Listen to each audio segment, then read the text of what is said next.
educated hypothesis was, oh, well, there's a piece of square wind, you say, and the square wind is making a square hole in the crops. That's actually not much better than what modern scientists are trying to say for crop circles now. So nothing has changed in 400 years, unfortunately. He also found that the soil underneath the crop circles was much drier than ordinary, which smelled like moldy bread, but then what does the guy do? He puts it in his mouth and he tastes it. That's a dedicated scientist. Oh my God, it's horrible. Except he found that it didn't taste bad.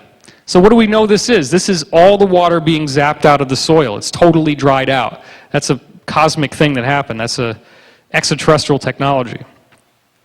Dr. Gil Levengood documented the same thing in the 1990s, exactly the same thing. So it's still working the same way.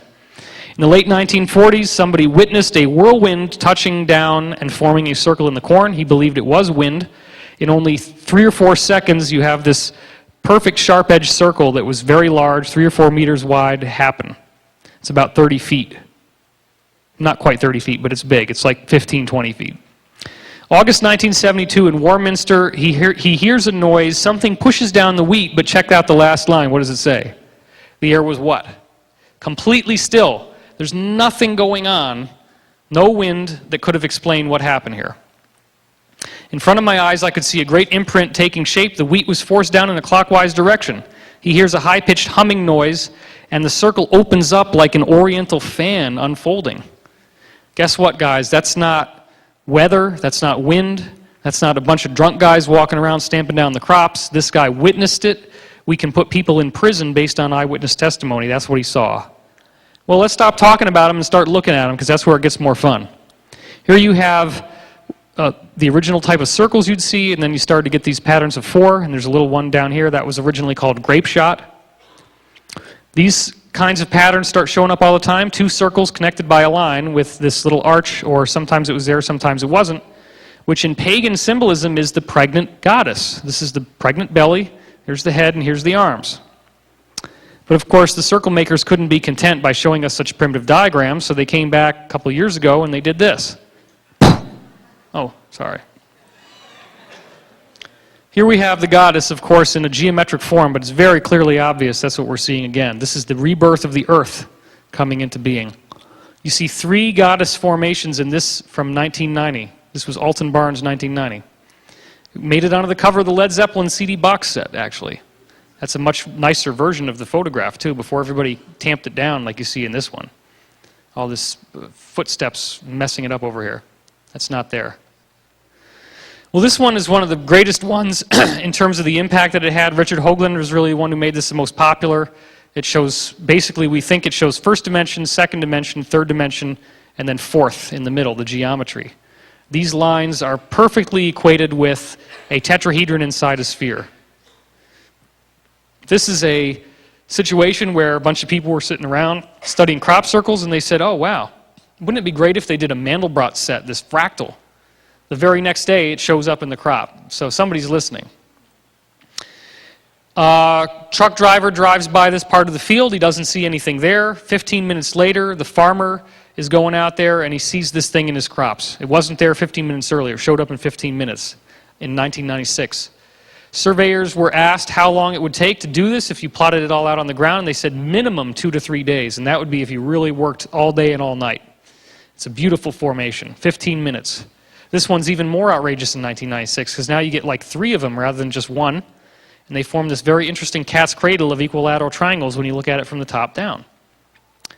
Now here's another fractal, and of course the skeptics start saying, well, this isn't really a Koch snowflake. A Koch snowflake is just taking the triangle, then making the inverse, and then iterating it more and more, and then you get this thing that looks like a snowflake. Circle maker says, oh, you don't think it's a Koch snowflake? Well, here, you're really stupid, so we're going to give you another one. We'll put a snowflake in it this time just so you can figure it out. People still don't get it. Now that is obviously caused by an army of hedgehogs running round and round and round. This perfectly rational scientific explanation. A bunch of drunk gentlemen coming back from the pub one night with long boards on their feet and a funny cap with a string, and they're walking round and round, tamping down the crop circle, having the greatest time of their lives, making absolutely geometrically precise formations in record time over one night. I don't think that's what happened.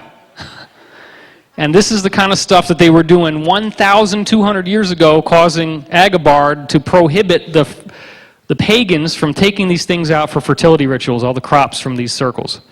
This is what they're doing now. It's the same technology. That's my favorite one yet. I've never seen one that makes me happier than that one. Look at the precision.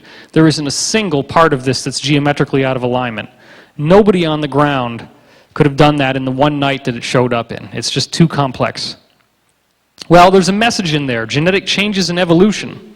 Look at this. This is chromosomes breaking from 1991. When chromosomes break, that means the cell is about to divide. That's what this is showing you. So there's some sort of evolution happening. You look in 1996, you see a very clear illustration of DNA. Do you see the double helix there? Can everybody see that? I also want you to pay attention to this shape right here. I want you to look at that shape, memorize that little part. We're going to get back to that in a minute. This is the same kind of sine wave you see here, but it's in a geometric pattern. That's 99. Now look at what happens less than a month later. Exactly the same formation, but now it's got even more strands. So it's saying something is going to be happening to DNA. That's a suggestion. That's one suggestion. There are others. Here's one that again is showing you DNA, but it's in a perfect circle, a perfect ring. You can obviously see the double helix and the little ladders connecting the two sides together. It's beautiful. But this is the one that really gets me off. You have the galaxy in the center, the Milky Way galaxy, and then you have these waves of DNA, and you have this pattern being flagged. Look at that. There's your double helix. Everybody see that? And this is being pumped out by the galaxy, but look at this. In the Hebrew mystical tradition, that's a special shape called a yod, which refers to divine light coming down into manifestation on the earth. And I don't have it in this particular slideshow, but if you look at the tower card in the tarot, there's all these yods around the tower that's being struck by lightning. That represents divine manifestation. So this is actually a further message saying that this DNA energy is a divine manifestation. The definitive 2012 formation is right here. This showed up last year. And what it does, or it might have even been, it was this year, wasn't it? Man, it hasn't been that long. Or no, I think it was last year. I'm sorry. I've been using this ever since it showed up. Now there's some interesting things going on here. We look at the sun, okay? Now look at the diameter of the sun.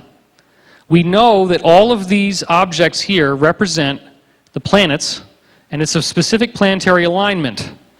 Well, it's actually December 21st. This man made a mistake, but it's close enough with 2 days off. You can't really make much of a difference in terms of any of these positions. But around December 21st, 2012, Red Colley's the guy that did this. Look at this. You see all the positions of the planets are the same as what's in the crop formation. Saturn, Jupiter, Mars, they're all in the same positions. Uranus, Neptune, Pluto. Pluto is not in the same position. Now it could be that it would have broken the geometric harmony because if it would have had to have been right about here. Now I've had a little tip from, let's say, a source, and this is a human source. This is somebody here, not any extraterrestrial, and he told me to pay attention to this. He says that also is part of the message. Even though it looks like it's just an irregularity in the ground, why was it built so it's right there? Is there something that we might be encountering in the future that is right there in the solar system? That's what we're being told. That's all I can say on that, but I want you to think about that. Well, look at what happens here. The sun, after a couple days, is now widened to the orbit of Venus. Does this not suggest that something is going to happen to the solar system on guess what day? December 21st, 2012. They gave you the planetary alignment and they give you what's going to happen. They show you the sun. They show you the sun changing in a very, very, very, very dramatic way. This doesn't mean it's going to kill us. The other things show that it's an energetic change. And it would also appear that this indicates some sort of energetic influx, and that these indicate all the ET groups that are surrounding us at this time. These are code ciphers for different planetary civilizations that are coming in. So this gets us into interplanetary climate change. And I'm not going to spend a whole lot of time on this stuff because there's so much of this data. But this is the smoking gun. When anybody tells you, oh, there's nothing that's changed, and it's all the same old stuff, it's not true. It's not true. First of all, let's look at the activity of the sun. It's the highest it's ever been in 8,000 years. This is taken from Antarctic and Arctic ice core samples, which have been correlated with tree rings and all the other stuff they use. 11,000 years ago, the fall of Atlantis, look at how high it is. It's almost that high now. It's the highest it's been in 8,000 years.